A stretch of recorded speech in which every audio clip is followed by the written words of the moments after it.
नमस्कार, मैं बालकृष्ण मुले एक बार फिर हाजिर हूँ शहर के गलियारों में चल रही ताज़ा तरीन चर्चाओं के साथ। आइए सबसे पहले बात करते कांग्रेस की एकजुटता की।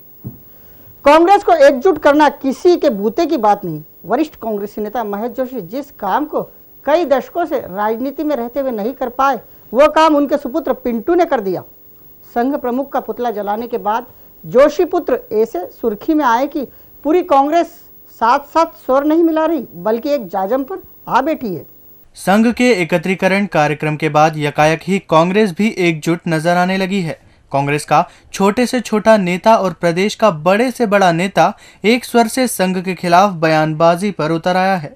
कम उम्र में कई बड़े और मुद्दे आधारित आंदोलन का नेतृत्व करने वाले पिंटू जोशी का नाम शहर के गलियारों से लेकर दिल्ली के गलियारों तक गूंज रहा है। गांधी भवन में संघ को घेरने के लिए बुलाई गई महत्वपूर्ण बैठक में कार्यकर्ताओं और नेताओं का ऐसा हुजूम उमड़ा कि दबी जुबान में पिंटू का विरोध करने वाले भी इस युवा तुर्क की आवाज के साथ अपनी आवाज मिलाकर उसे बुलंदी तक पहुंचा रहे हैं।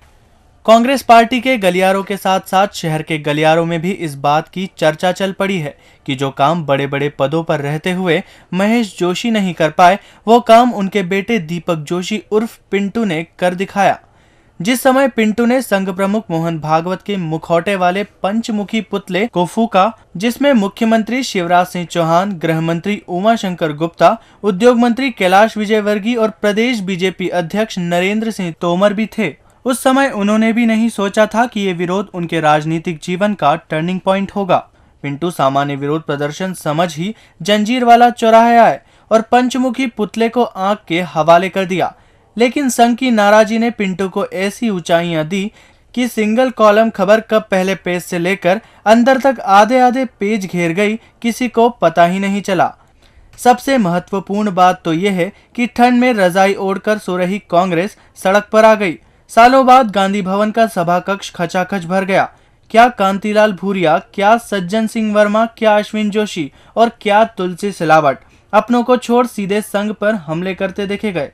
कुछ दिन पहले ही जब इंदौर कांग्रेस ने नगर निगम पर किए जाने वाले प्रदर्शन को लेकर बैठक बुलाई थी, तो उम्मीद से कम यानी पूरे 22 कांग्रेसी पार्षद भी नहीं आए थे। अब हर कांग्रेसी नारा बुलंद कर रहा है, अभी तो पिंटू की अंगड़ाई है, आगे और लड़ाई है। मतलब महेश जोशी पुत्र पिंटू नेता पुत्रों में सबसे आगे है। लक्ष्मण रेखा की चर्चा जितनी रामायण काल में नहीं हुई होगी, उससे कहीं ज्यादा आज के नेताओं की वजह से आम लोगों में हो रही है। बात की शुरुआत वैसे तो उद्योग मंत्री कैलाश विजयवर्गीय के बयान से हुई थी, लेकिन उस बयान को सही काउंटर किया एक आम महिला ने। इस सामान्य महिला ने यह कहकर सभी को चौंका दिया है कि हमने तो लक्ष्मण रेखा नहीं लांगी, फिर रावण कैसे घुसा है। सभी को मर्यादा में रहना चाहिए। लक्ष्मण रेखा लांगी नहीं कि रावण सामने बैठा है। ये बात 4 जनवरी को उद्योग मंत्री कैलाश विजयवर्गीय ने कहकर पूरे देश में बवाल खड़ा कर दिया था। हालांकि विजयवर्गीय आज भी अपने बयान पर कायम है। पूरे देश भर से विजयवर्गीय के इस बयान पर प्रतिक्रिया आई थी।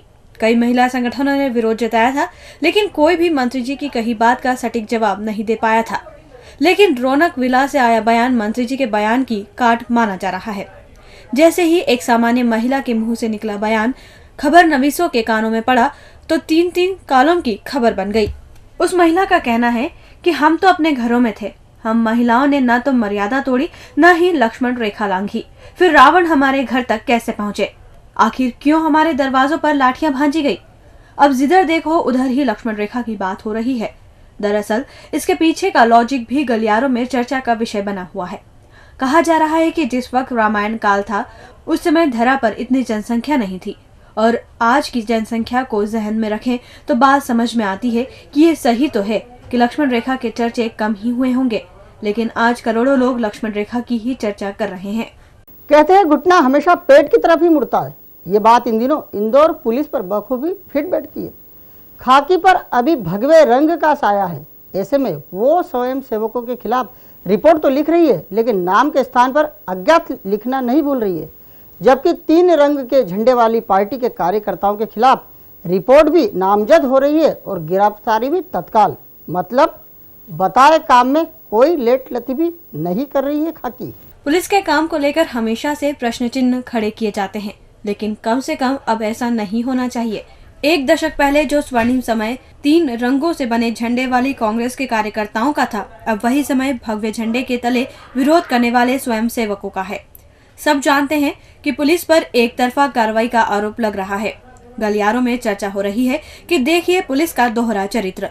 जिन लोगों ने वरिष्ठ कांग्रेस नेता के घर पर पत्थर बरसाए, एमजी रोड और यशवंत रोड जैसे व्यस्ततम मार्गों पर जाम लगाया, थानों पर घंटों तक कब्जा किया, लेकिन पुलिस ने उनके खिलाफ कोई ठोस मामला ही नहीं बनाया, बल्कि जिन जिन थाना क्षेत्रों में तोड़फोड़ की घटनाएं हुई, वहां पुलिस ने जानते करते भी अज्ञात लोगों या भीड़ के नाम पर मुकदमे दर्ज किए हैं।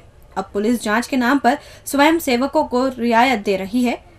वहीं खबरें ये आ रही है कि विरोध की कमान संभालने वाले स्वयं सेवकों को फटकार लगा रही है और उनके नाम मीडिया में जगजाहिर हो रहे हैं। लगातार 2 दिनों में उपजे विवाद के बाद तर्कों का सिलसिला हर गलियारों और हर स्तर पर चल रहा है।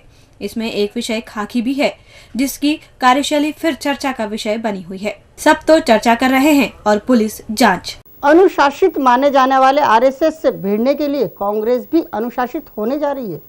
इसकी शुरुआत कांग्रेस ने उसी बैठक से की जिसमें संघ के खिलाफ आगे लड़ाई लड़ने के लिए जमीन तैयार की जा रही है। अब इस बैठक को टंडन की अनुशासित बैठक कहा जा रहा है। कांग्रेस की नई गाइडलाइन लगता है सही समय पर आई है। अब कांग्रेस की टक्कर सीधे भाजपा से न होकर उसके मातृ संगठन आरएसएस से है। आरएसएस को आदर्श और अनुशासित संगठन माना जाता है।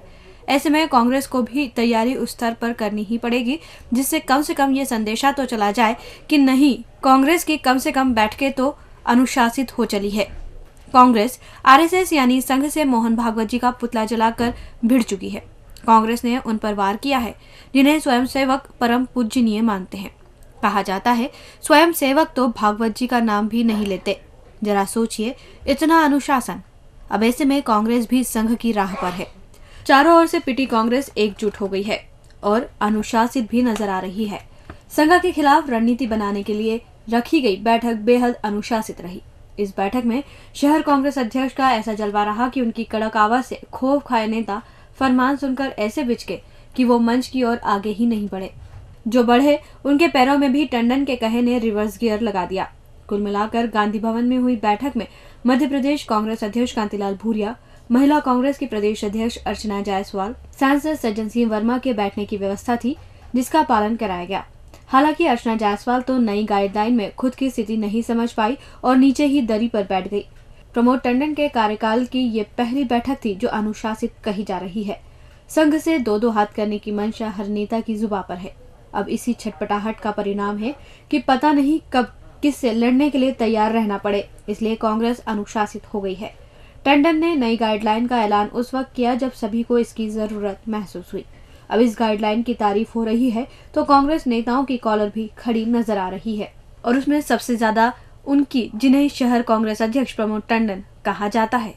और अंत में बात करते हैं वर्ष 2013 की 13 तारीख और 13 बजे की।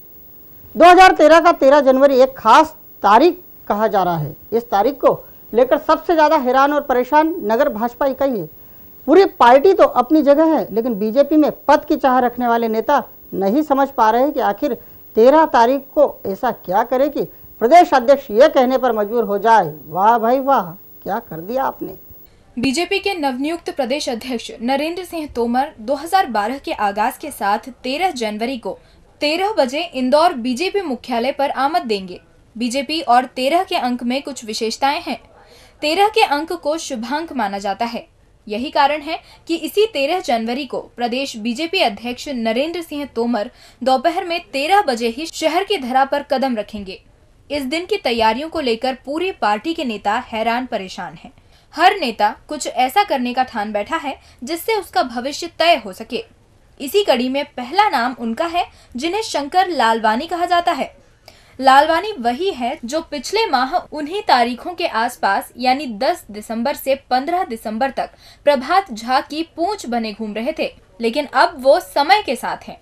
समय को साधने में लालवानी का कोई सानी नहीं है। अपने राजनीतिक जीवन में वो जब से चले हैं फिर वो चलते ही रहे हैं। वो कभी हाशिए पर नहीं आए। हम पहले भी बता चुके हैं, एक बार फिर समय उनके साथ दिखाई दे रहा है। उन्हें शुरुआती सफलताएं भी मिल रही हैं। तोमर साहब 13 तारीख को दोपहर 13 यानी 1 बजे बीजेपी कार्यालय पहुंचेंगे। अब जब तोमर साहब पहली बार प्रदेश अध्यक्ष बनने के बाद इंदौर कार्यालय पहुंचेंगे तो उनका स्वागत भी वैसा ही होना चाहिए जिसके वो हकदार हैं। पार्टी के निवृत्तमान नगर अध्यक्ष लालवानी ने एक स्वागत कार्यक्रम तैयार किया है जिसे सुनकर ही विरोधियों के पेट में मरोड़े आना शुरू हो जाएंगी। पार्टी कार्यालय के गलियारों में कहा जा रहा है ऐसा तो पहली बार हो रहा है। अब जरा स्वागत की बानगी तो सुन लीजिए। तोमर जैसे ही 13 तारीख को 13 यानी 1 बजे पार्टी कार्यालय पहुंचेंगे वैसे ही उनकी अगवानी जबरदस्त अंदाज में की जाएगी। इंदौर नगर बीजेपी ने वो तैयारियां की है जो न तो उनके गृह क्षेत्र में हुई न ही भोपाल की टीम ने की। शंकर लालवानी ने सत्कार कार्यक्रम की जिम्मेदारी उन्हें सौंपी है जो 4 नंबर विधानसभा क्षेत्र में रहते हैं और लालवानी समर्थक कहलाते हैं। लालवानी ने भाजपा महिला मोर्चा को भी स्वागत कार्यक्रम में महत्वपूर्ण जिम्मेदारियों से नवाजा है। तोमर आएंगे तो पहला स्वागत महिला मोर्चा की कार्यकर्ताओं के हाथों होगा। यही नहीं, महिला मोर्चा की कार्यकर्ता पार्टी कार्यालय के बाहर रंगोली भी बनाएंगी। केशरिया साड़ी पहनकर कतारबद्ध होकर वे तोमर पर पुष्प वर्षा करेंगी। तोमर जैसे ही कुछ कदम बढ़ाएंगे तो उन्हें तिलक करेंगी। इसके लिए विशेष थाल सजाया गया है। वो नाम भी तय कर दिया गया है जो तोमर साहब के माथे पर तिलक लगाएगा। इसके अलावा स्वागत कार्यक्रम को भव्यता देने के लिए आरएसएस के एकत्रीकरण के दौरान जिस तरह सरसंघ चालक मोहन भागवत के आगमन पर बैंड पर धुनें बजी थी उसी तरह की गूंज तोमर के आने पर होगी। तोमर के लिए नगर भाजपा कशीदे गढ़ेंगी और राजस्थानी तुर्रे वाली पगड़ी पहनाकर उनका स्वागत करेगी। लालवानी ये सब कर फिर अपनी कुर्सी के दावेदार बन जाएंगे। बस फिर उन्हें इंतजार रहेगा तोमर के संदेशे का। डीजी न्यूज के खास कार्यक्रम गलियारों से के सभी अंकों को आप YouTube पर भी देख सकते हैं। गलियारों से के आज के अंक में फिलहाल इतना ही। ताजा खबरों के लिए आप देखते रहिए डीजी न्यूज।